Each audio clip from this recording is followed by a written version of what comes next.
Welcome back to Munro Live, everybody. Today we have a Toyota RAV4 Prime, and this was provided to us by Toyota. And we have a special guest, Jack Dubovsky.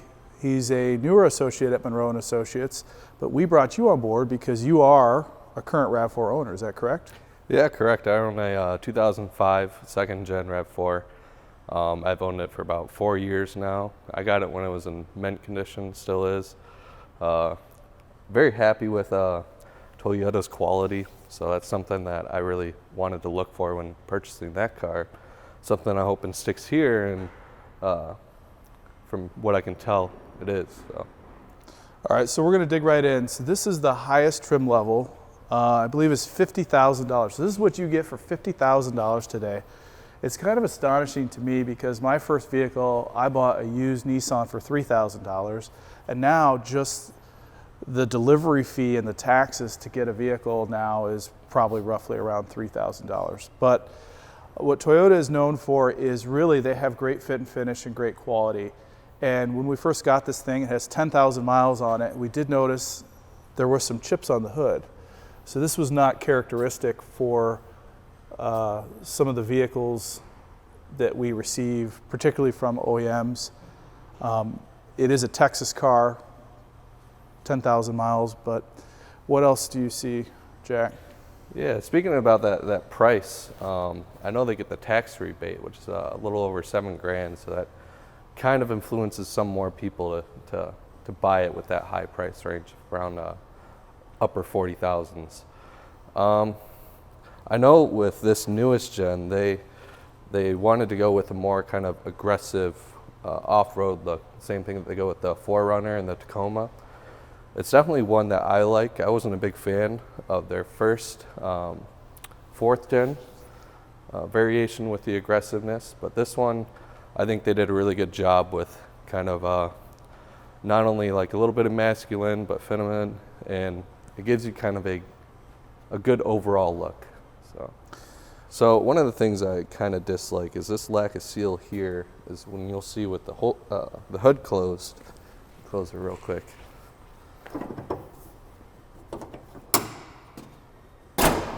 You have this big gap here, and what this is going to do is it's going to allow a lot of bugs to get tight into there, and then when you're on long road trips and such, that's what I call a bug catcher there.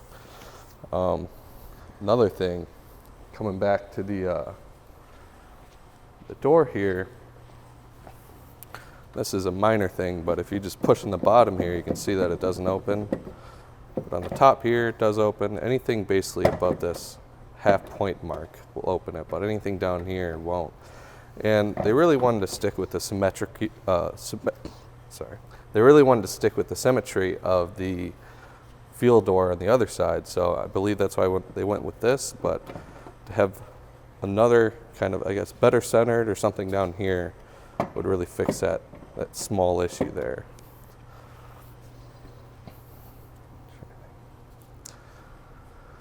Another problem that I tend to hear about is the lack of the interior lighting here. So as you can see, they have some very dim lighting here, as well as in the cargo hold.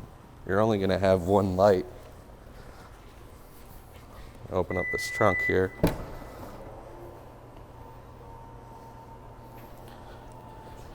You're only going to have this one light right up here that you switch on, and that's not going to give you a lot of visibility, especially at night. They do have this cargo cover, which I really like the retraction system that they have on here. I think mine just has the hard cover, so that's definitely something that's very nice for me because I hate having to take that in and out every single time I want to use it. Yeah, this reminds me of my wife's Mercedes. She has one exactly like this. It retracts, and then you can also, pull this, get it out just like this. It's kind of a nice design, as I say that. And then one thing that I don't see very often is it's not a full-size spare. I think it's still a thin donut.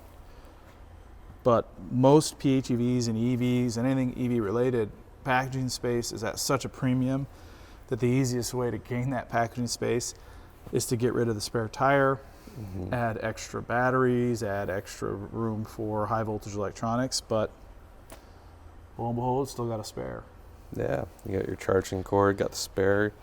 You also got the tools here in a nicely molded plastic. I see the charge cord is behind the spare tire, but this doesn't seem very well thought out.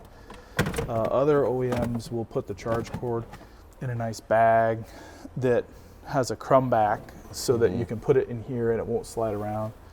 This seems kind of like an afterthought, like, oh, well, maybe people want to charge it. Yeah, it seemed like they really kind of just stuffed it in the corner there. I don't know if it was intended to be here or if it would fit there, but I don't think it would fit there.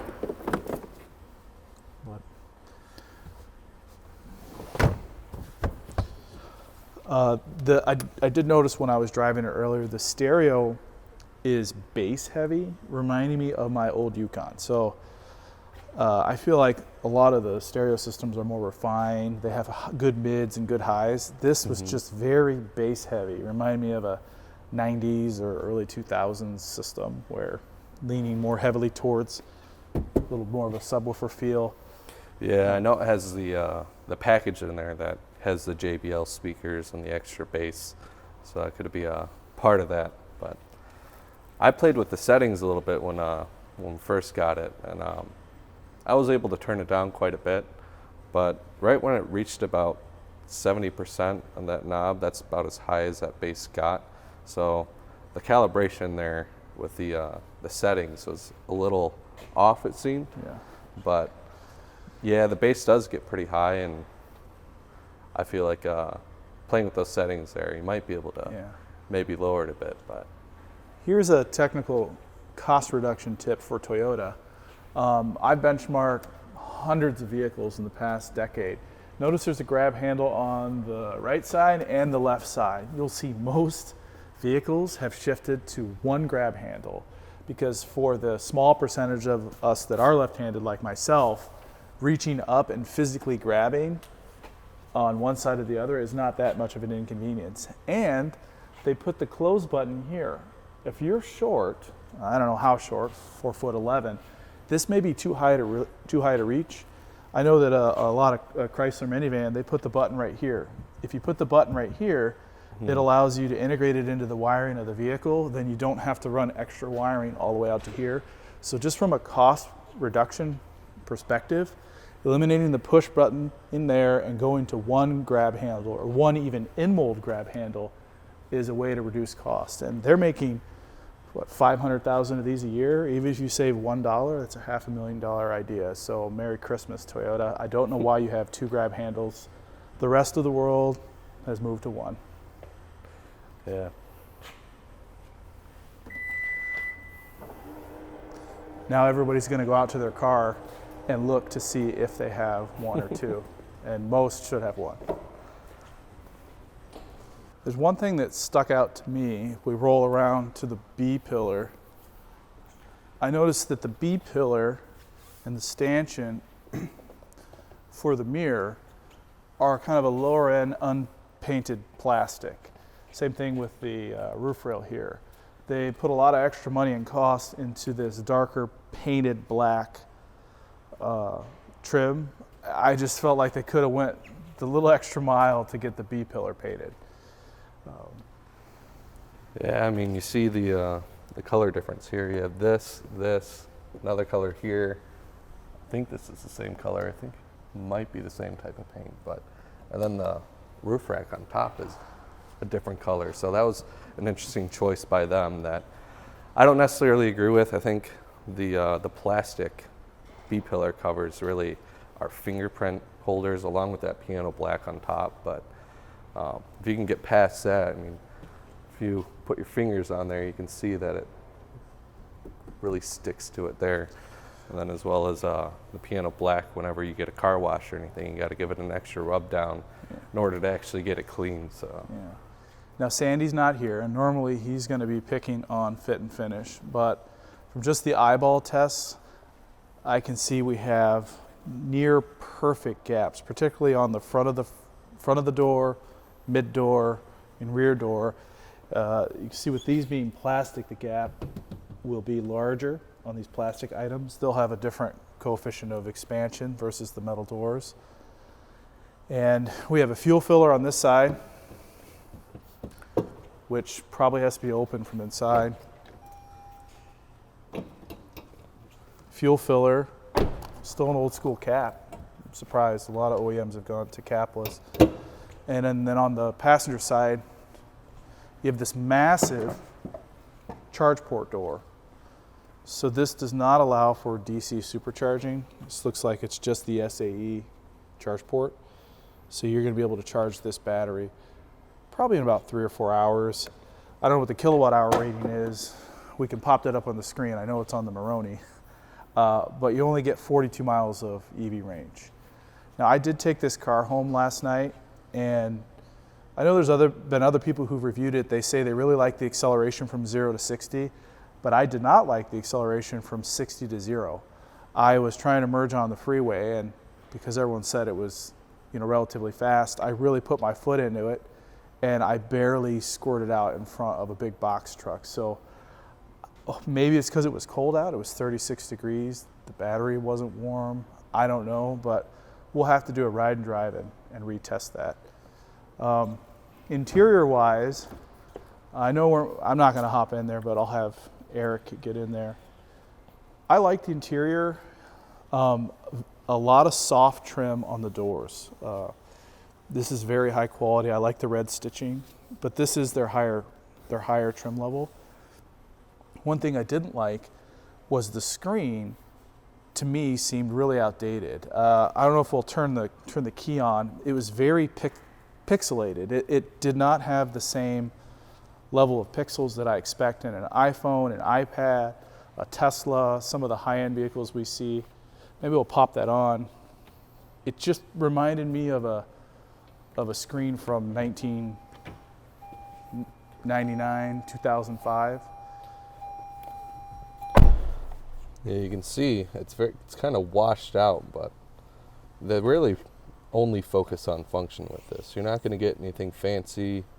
So here inside the car, you can see that they have this, I think it's a 9-inch screen. It's either 8 or 9 inches here.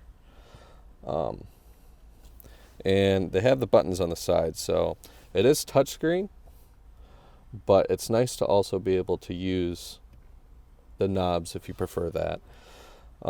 With their UI system, as you can see, it's very basic. Like I said before, it's very functional is what they really focused on, it seems like. You can see the rubber kind of molding here on the knobs, that you can hear that tactile feedback there. I'm a big fan of that. I know on like the Mach-E and some other vehicles, they kind of went to that chrome plastic, and I've never really been a fan of the plastic knob. It feels kind of a little tacky. You can see down here, they actually have this for their eco and sport mode. And you can't see it now because it's off, but if you turn it to the left, this button actually lights up green. Push to the right for sport, it lights up red. And then if you push normal, it lights up blue, which you don't see that in a lot of vehicles, especially not family SUV vehicles. And then you have the auto EV HV button here, and if you hold this, you can go into the EV only mode. So this is kind of like the hybrid mode. And then, so this placement I really like. You can see they have the manual sport mode here, so you can actually shift manually, along with, they actually have paddle shifters in here, which I find a little strange because they don't have a tachometer. If I turn this on, I think it'll light up. But they don't have a tachometer in here, so really gauging when you're supposed to shift is it's kind of a confusing in an electric vehicle. So they still have the kind of center screen here for some of the air climate controls.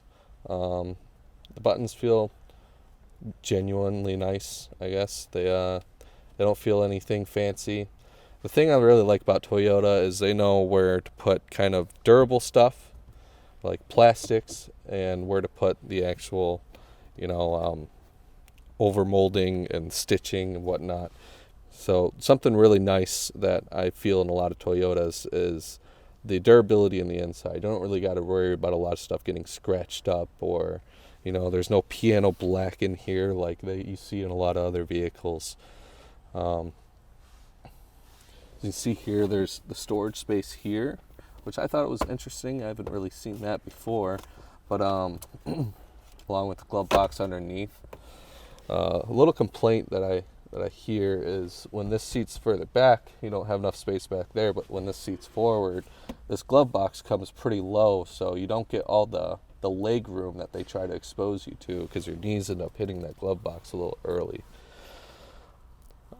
So you can see they have the speakers here on both sides, the overhead lights, which I wish they would switch to bright LEDs, maybe white LEDs, and that would make them quite a bit brighter and a little bit more useful.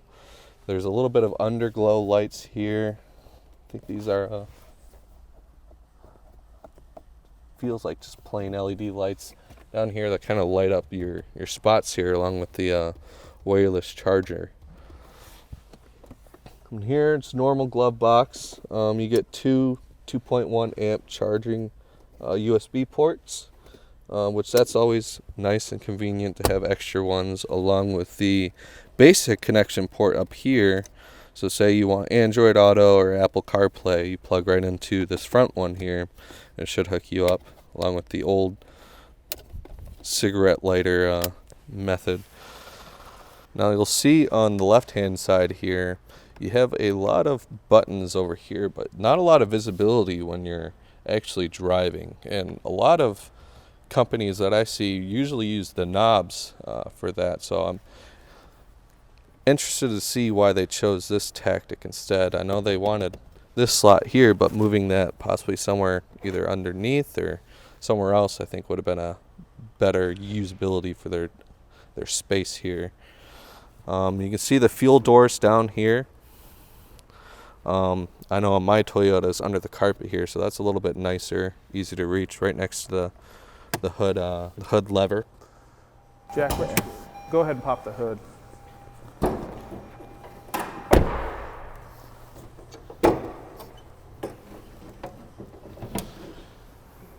Now what we're looking at here is essentially a Prius powertrain.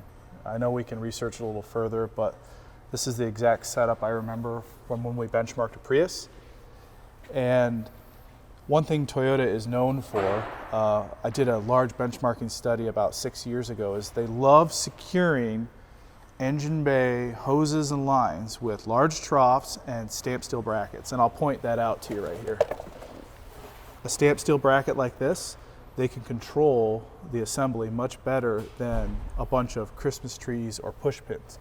And also, if you ever need to service anything, they can easily be removed and reassembled multiple times without damaging. So if you come over here, you also see large threaded fasteners. 1, 2, 3, 4, 5, 6. This is more expensive and it's heavier, but it's easy to control, and it's a hallmark of an engine bay for a Toyota. And at one point I had 6 or 7 powertrains and every single bracket off, 1.5 to 2 pounds of stamped steel brackets and fasteners just to secure wire harnesses and hoses. It's a little nugget that I remember from some work we did for another client. And if you look at the thermal system, all these aluminum lines, a fragmented approach. So Tesla, with their super manifolds and the location of their thermal system being right in the heart of the front engine bay. I know this is not an EV. It allows them for really efficient packaging, but look at these lines running all the way from the left to the right. I can't even begin to understand how much more difficult it would be to analyze this vehicle than some of the EVs we see. So when you buy a PHEV, you get the best of both worlds when it comes to getting a gas engine and an electric powertrain. But you get the worst of both worlds when it comes to cost and complexity and service. You have a fuel system, you have an exhaust system. Those don't exist on an EV like this VW ID4 right there. But if you're trying to combat range anxiety, this thing gets 94 mpge, I believe, I combined. think it's a little over 600 miles total. A range? On a full charge and full tank. So. Yeah. So we want to thank Toyota for providing this to us. Our team reaches out to every OEM to see if they're willing to give us a car to review. This is a plug-in hybrid, so it meets a minimum threshold of interest for us. We may in the future want to get some other higher end vehicles. I know we requested to get a Grand Wagoneer maybe in the next 2 or 3 weeks just to assess the interior. So we're not sticking just to EVs. Sandy Munro is gone. He is in California on site at a client. We only have this vehicle for a few days, so I'm going to start to introduce more team members like Jack because he has the closest relevance with your own personal RAV4. Once again, thanks for watching Munro Live. As we approach Christmas, we're going to start to roll out some swag that you can purchase, as Christmas time rolls around. And we really appreciate everyone tuning in. Thanks again. Bye. Hey, Eric. Want to get some candid B-roll? The Plaid is coming. We know everyone's tuning in for the Model S Plaid, but these cars keep showing up for free. So if you're waiting for the Plaid, stay tuned late November. All right? Stay with us.